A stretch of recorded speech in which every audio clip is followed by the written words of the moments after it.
Thanks again for coming to the SRCC conference poster workshop for this year.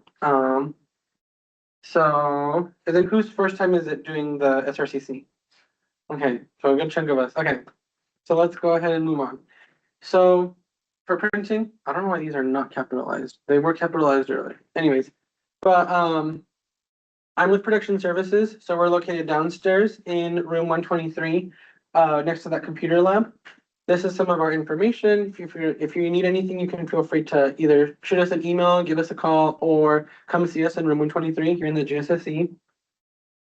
Moving on, let's go straight into the conference poster requirements for this specific conference. If you're using this for something else, there's some, make sure you're using whatever requirements are stated for that conference. But for this one, it's pretty general. So it's minimum size of 32 inches by 44 inches, the maximum size of 36 inches by 48 inches, and the orientation can either be landscape or portrait. Depending on what kind of poster you're doing, you're going to change how many words you're going to use, that kind of stuff. And then these are just direct quotes that I got from the actual webpage of the SRCC. So feel free to look back at that webpage, refer back to that for anything that you guys have any questions on.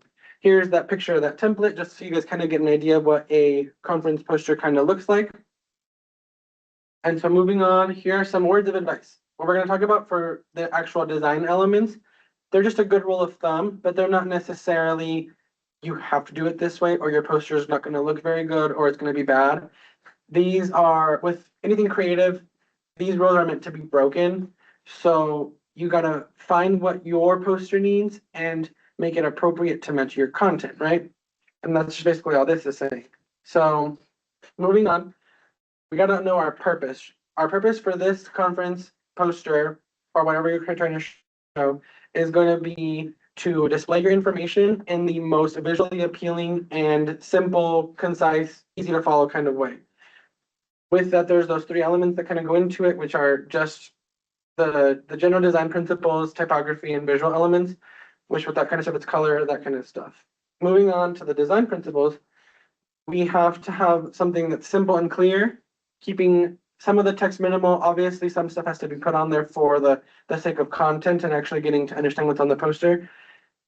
We have the hierarchy and layout. You want to make sure that it's easy to follow. I wouldn't want to put something start on the left, and then for them to follow it, they have to jump all the way to the other side to see something and then come back. You know, it just makes it more of a jumbled mess.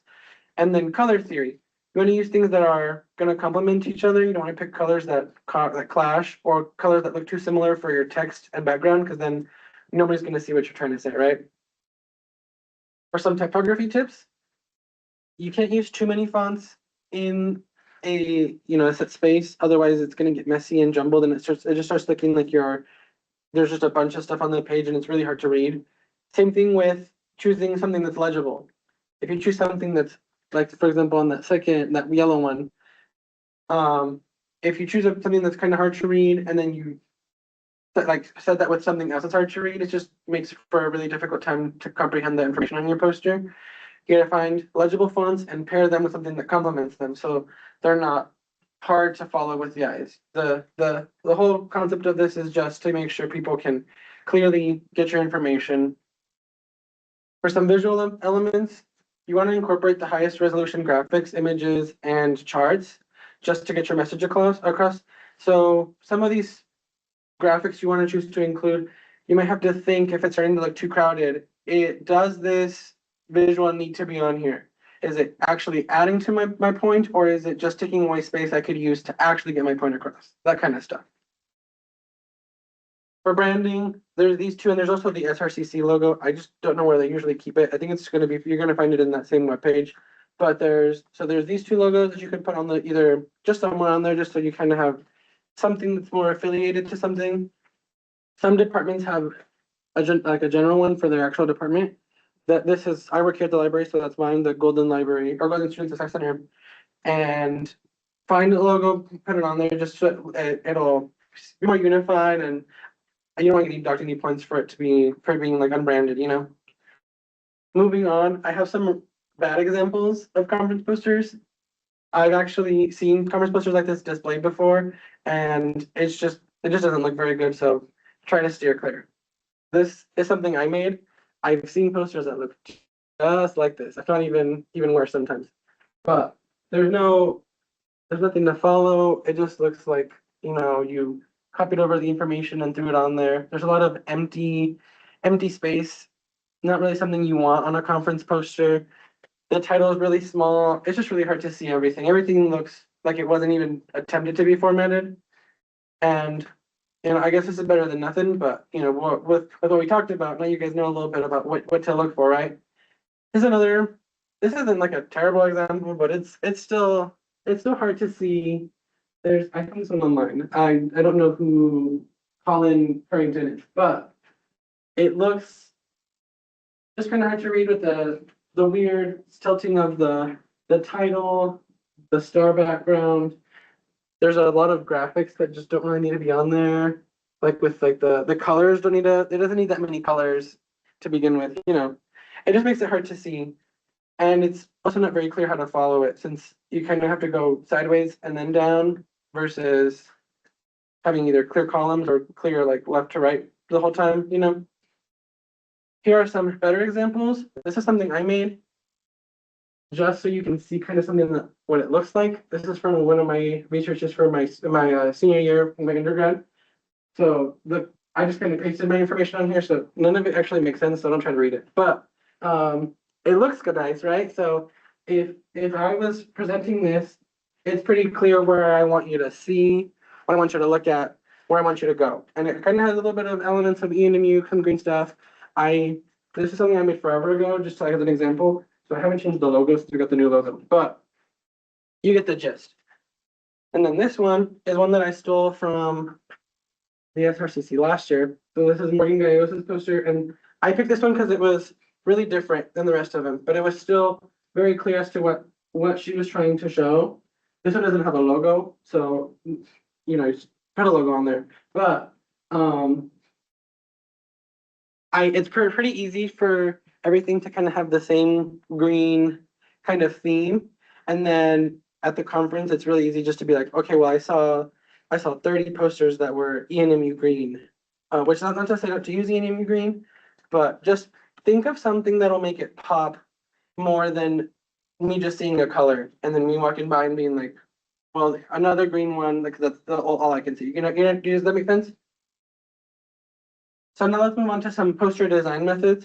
Again, I don't know why some of these are not capitalized. Anyways, but these are the three most common ways to design a conference poster. So for PowerPoint, that's kind of how the STEM people usually do things. It's been around for a long time, so there's a lot of templates. Something more newer, modern that you can use is Canva. They have a really good interface, and it's really easy to edit things and move things around.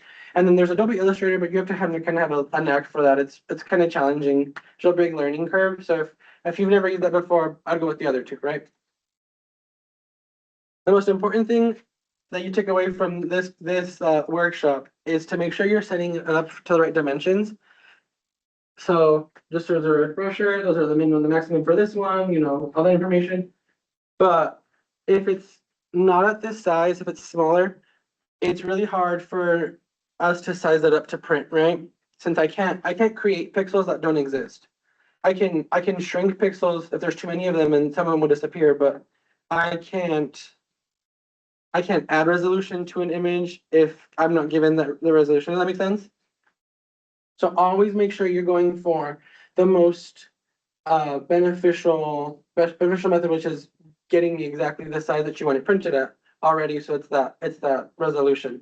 Same thing with margins and bleeds. If you have text or images that are too close to the edge, just with printing, some stuff kind of shifts because it's printing something from a memory or whatever.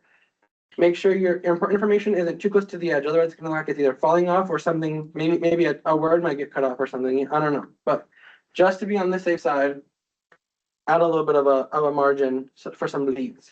Oh, is there like a general amount you would leave? For like when I print stuff, the most I ever see that cut off is like maybe a ½ inch. So if you wanted to be on the safe side, maybe give it like an inch margin all the way around. Yeah. That's a good question. This is how you would set up, make sure like your page is set up correctly for a PowerPoint. you just go, you open up the PowerPoint, you either find the template you want to use, or if you want to start it from scratch, you just open up a blank one and start designing it. So you go to the design tab on the top, you hit slide size, custom size, and then this is what you'll see. So you can make a custom width and height to match your whatever size you want to do. The other option like that I mentioned was Canva. So this one is an online kind of service. You can just create a free account. They're not going to charge you anything. It has some premium features that you might not have access to, but you really don't need them for designing a conference poster. You can either find a template on there too, or if you just go to create a custom design, you get custom size. And right here, I kind of cut it off, but it's like the width and height. Make sure you change it to inches. It's usually set to pixels. So make sure it's 44 to 48 or whatever on the long side in inches. And that'll get you the right size for us to print them perfectly for you guys. You don't have to print them through us, but I figured I'd give you guys some options. So if you're submitting them to us, we can take either a PDF, JPEG, or PNG, or the original file. So if you designed it on a PowerPoint, you can send us the PowerPoint if you're having trouble exporting it. I will give a general warning because it happens every year. So some posters, when they're exported from PowerPoint, for some reason things shift ever so slightly in one direction. So when you export it, just double check it visually. If you can see an obvious something shifted, it's probably the way you're exporting it. So try a different way, or you can always come see us and we can help you get it exported.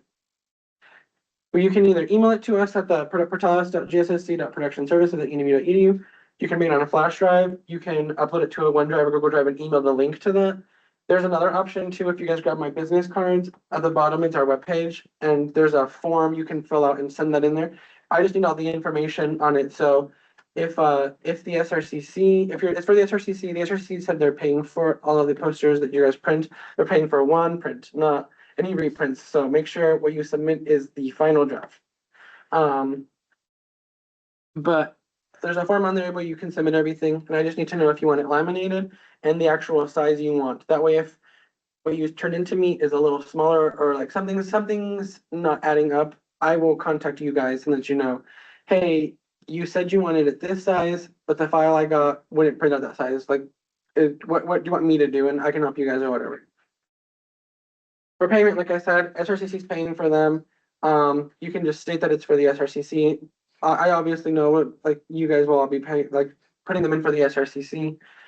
But the conference posters, otherwise, if SRCC isn't paying for them or you need a reprint, it's $7 just to print them, and it's $17 to print them and laminate them.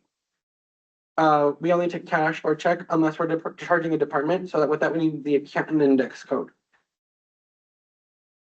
But take advantage of the SRCC paying for it because it's a big help. For the deadlines for the submission, according to the SRCC website, if we were going based off of them, the deadline would be this Thursday.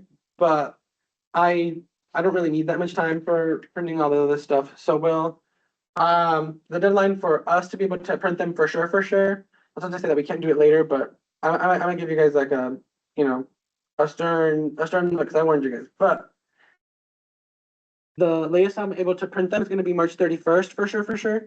And then with lamination, it's going to be the 30th, which is 2 days before the conference and then 3 days before the conference, respectively.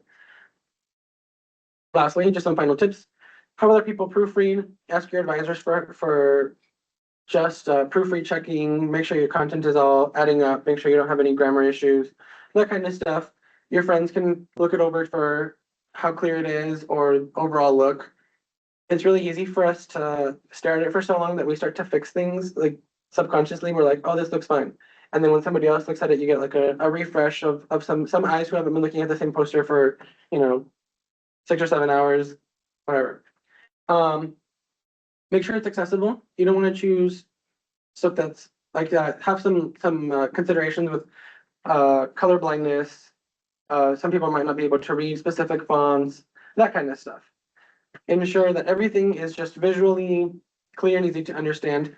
With some of the scientific stuff, the graphs that they provide for some of the journals and that stuff is gonna be lower quality. So just try to do the best you can to find the highest quality one, because unfortunately, if everything looks really good and then the graphic is a little less, what's the word? A little blurry, it's just gonna kind of pull the attention from the audience straight to that.